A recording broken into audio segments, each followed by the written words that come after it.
بسم اللہ الرحمن الرحیم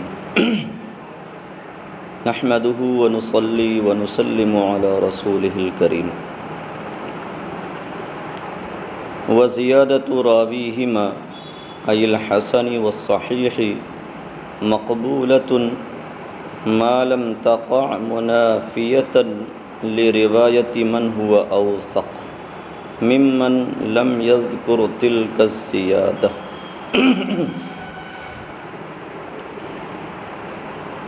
حدیث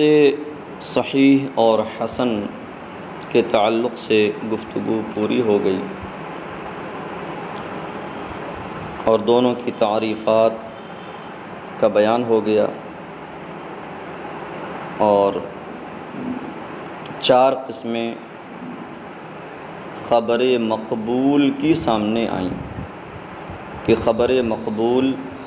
کی 4 قسمیں ہوئیں: صحیح لذاتہ، صحیح لغیرہ، حسن لذاتہ اور حسن لغیرہ۔ اب یہاں سے بیان کر رہے ہیں یہ بات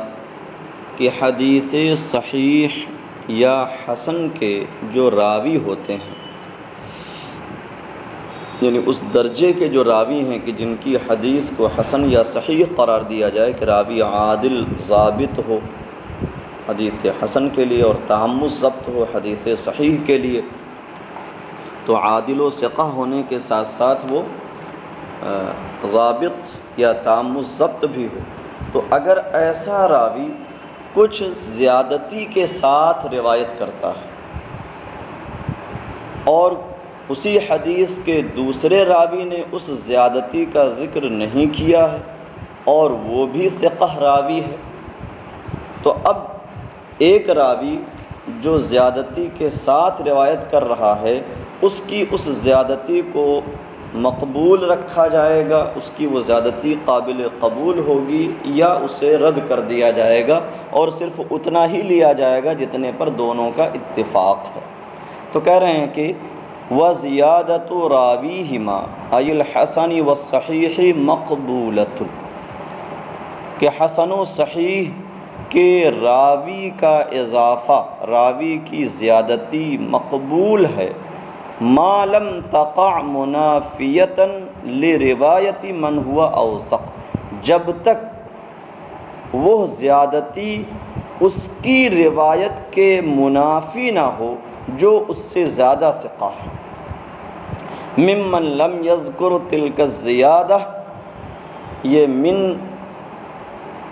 بیانیہ ہے، یہاں پر من ہوا اوثق کا بیان کر رہے ہیں، ممن لم یذکر تلک الزیادہ، یعنی وہ زیادہ ثقہ راوی جس نے اس زیادتی کا ذکر نہیں کیا ہے۔ تو وہی میں نے کہا تھا کہ ایک ثقہ راوی ہے جس نے ایک حدیث ذکر کی، دوسرا ثقہ راوی حسن یا صحیح کا ہی راوی ہے، اس نے بھی اسی حدیث کو روایت کیا لیکن اس میں کچھ اضافے کے ساتھ، کچھ زیادتی کے ساتھ، تو اب اس کی اس زیادتی کو قبول کریں گے یا نہیں؟ تو کہہ رہے ہیں کہ جس نے اس زیادتی کا ذکر نہیں کیا ہے اور یہ زیادہ ثقہ ہے، یہ جو زیادتی کا ذکر نہ کرنے والا ہے یہ اس سے زیادہ ثقہ ہے اور اس اوثق کی روایت کے منافی اور اس کے معارض ہے اس راوی کی زیادتی، تو یہ زیادتی مقبول نہ ہوگی، اور اگر تنافی نہیں پائی جا رہی، دونوں میں منافات نہیں ہے تو مقبول ہوگی۔ تو کہہ رہے ہیں کہ حسن اور صحیح کے راوی کی زیادتی مقبول ہے جب تک وہ اس کی روایت کے منافی نہ ہو جو اس سے زیادہ ثقہ ہے، یعنی کہ وہ راوی جس نے اس زیادتی کا ذکر نہیں کیا ہے۔ اب یہاں اس کی پوری بات سمجھانے کے لیے لأن سے تفصیل کر رہے ہیں، لأن الزیادۃ اما ان تکون لا تنافی بینہا وبین روایت من لم یذکرہا، کہتے ہیں یہ جو زیادتی ہوگی اس کی 2 صورت ہیں، کہتے ہیں اس لیے کہ زیادتی یا تو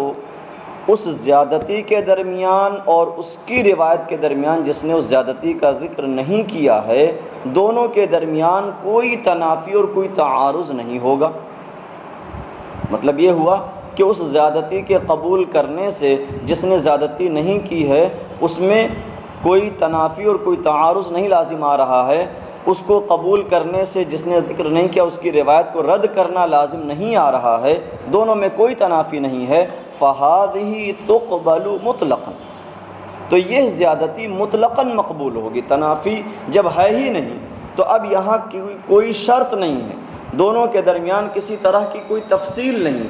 بلا کسی تفصیل کے یہ زیادتی مقبول ہو جائے گی۔ کب؟ جب کہ دونوں میں کوئی تنافی اور تعارض نہ پایا جائے۔ کہہ رہے لأن الزیادۃ اما ان تکون لا تنافی بینہا وبین روایت من لم یذکرھا، اس لیے کہ زیادتی کی دو صورت ہے، یا تو اس زیادتی اور اس کی روایت کے درمیان جس نے اس زیادتی کا ذکر نہیں کیا کوئی تنافی نہ ہوگی، فہذہ تقبل مطلقا، تو یہ زیادتی مطلقاً مقبول ہوگی بغیر کسی شرط اور بغیر کسی تفصیل کے۔ کیوں؟ لأنہا فی حکم الحدیث المستقل الذي يتفرد به الثقة ولا يرويه عن شیخه غیرہ،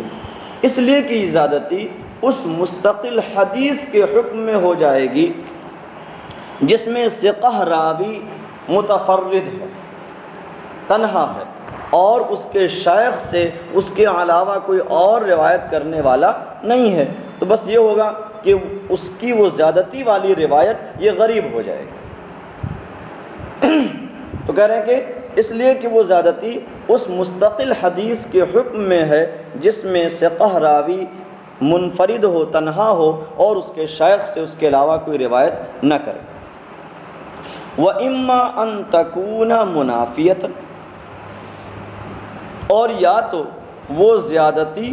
زیادتی کے ذکر نہ کرنے والے کی روایت کے منافی ہوگی، دونوں کے درمیان تنافی اور تعارض پایا جائے گا۔ تنافی کی کیا صورت ہوگی؟ بحیث یلزم من قبولها رد الروایت الاخرى، یہ تنافی کا بیان ہے، بئی طور کہ اس کو قبول کرنے سے دوسری روایت کو رد کرنا لازم ہے۔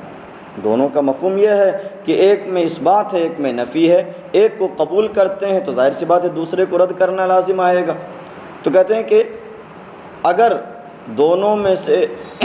دونوں کے درمیان تنافی ہے کہ ایک کو قبول کرنے سے دوسری روایت کا رد لازم آئے، فَهَذِهِ هِيَ الَّتِي يَقَعُ التَّرْجِيحُ بَيْنَهَا وَبَيْنَ مُعَارِضِهَا،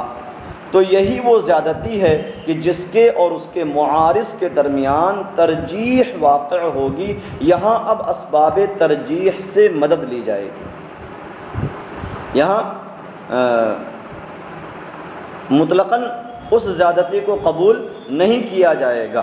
بلکہ اس زیادتی کی قبولیت کے لیے اسباب ترجیح کو عمل میں لایا جائے گا، اور ان میں سے جو روایت راجح قرار پائے گی اسے قبول کیا جائے گا۔ فَهَذِهِ هِيَ الَّتِي يَقَعُ التَّرْجِيحُ بَيْنَهَا وَبَيْنَ مُعَارِضِهَا، تو یہی وہ زیادتی ہے کہ جس کے اور اس کے معارض کے درمیان ترجیح واقع ہوگی۔ فَيُقْبَلُ الرَّاجِحُ وَيُرَدُّ الْمَرْجُوحُ، تو راجح کو قبول کیا جائے گا اور مرجوح کو رد کر دیا جائے گا۔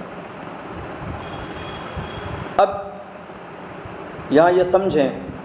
کہ زیادتی کے ساتھ جس نے روایت کیا ہے وہ اوثق راوی ہے، اور جس نے زیادتی کے ساتھ نہیں ذکر کیا ہے، اس زیادتی کو جس نے ذکر نہیں کیا ہے وہ صرف ثقہ ہے، اتنا زیادہ حافظ و ضابط نہیں ہے۔ تو اگر زیادتی والا اوثق ہے تو زیادتی مقبول ہوگی، اور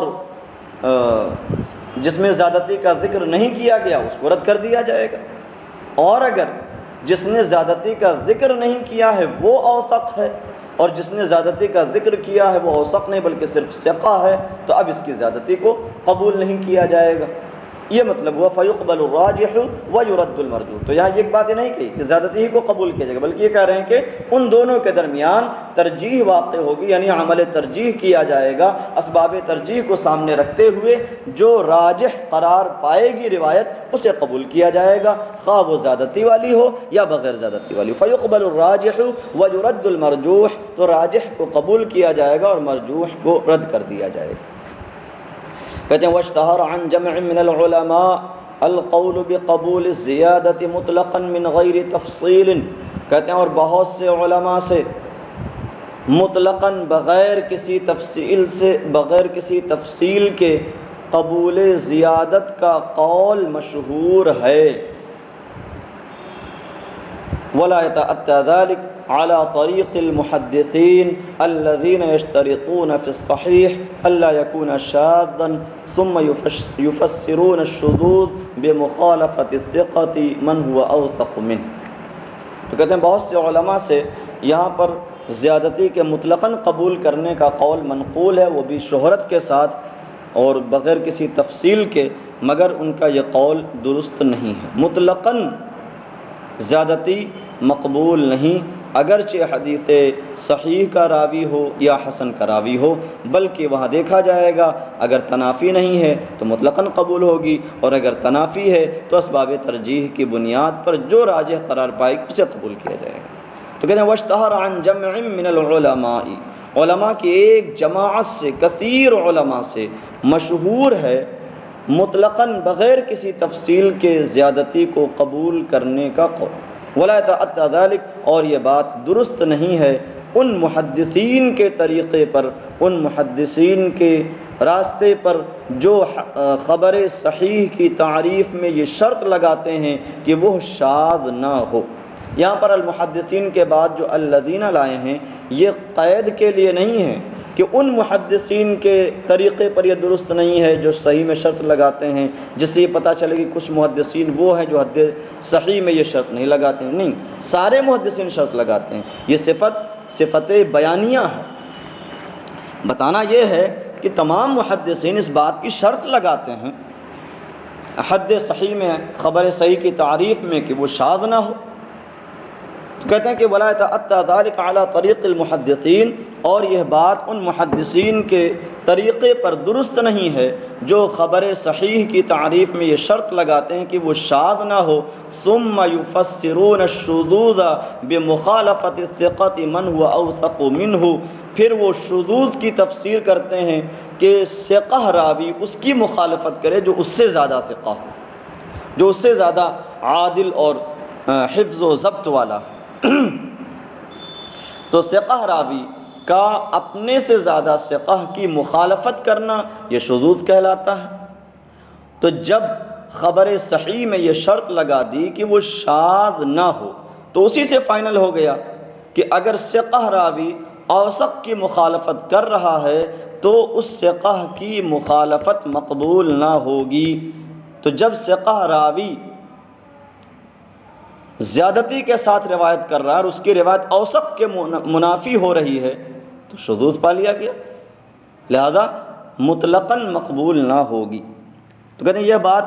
مطلقاً زیادتی کے قبول والا قول درست نہیں ہے ان محدثین کے طریقے پر جو صحیح کی تعریف میں یہ شرط لگاتے ہیں کہ وہ شاذ نہ ہو، پھر شذوذ کی تفسیر کرتے ہیں ثقہ کے اپنے سے زیادہ ثقہ راوی کی مخالفت کرنے سے. والعجب ممن غفل عن ذلك منهم مع اعترافه باشتراط انتفاء الشذوذ في حد الحديث الصحيح وكذلك الحسن.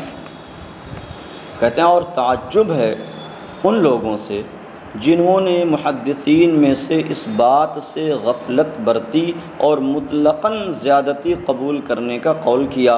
باوجود کہ وہ اس بات کے معترف، مع اعترافی، باوجود کہ وہ خبر صحیح اور حسن کی تعریف میں شاذ نہ ہونے کی شرط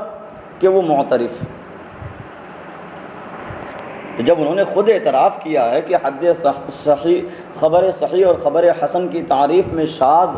نہیں ہونا، وہ شاذ نہ ہو، تو جب یہ شرط لگا چکے تو پھر یہ کہنا کہ زیادتی مقبول ہوگی، یہ تو تعجب خیز بات ہے. ان کے قول ہی میں تنافی پالی گئی. کہتے ہیں اور عجب تعجب ہے ان سے جنہوں نے غفلت برتی اس بات سے، محدثین میں سے،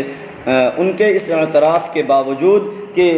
صحیح اور حسن کی تعریف میں شاذ نہ ہونے کی شرط ہے. کہتے ہیں ہم نے جو بیان کیا کہ یہاں پر ترجیح کا لحاظ کیا جائے گا، یہی بات ائمہ حدیث سے جو پائے کہ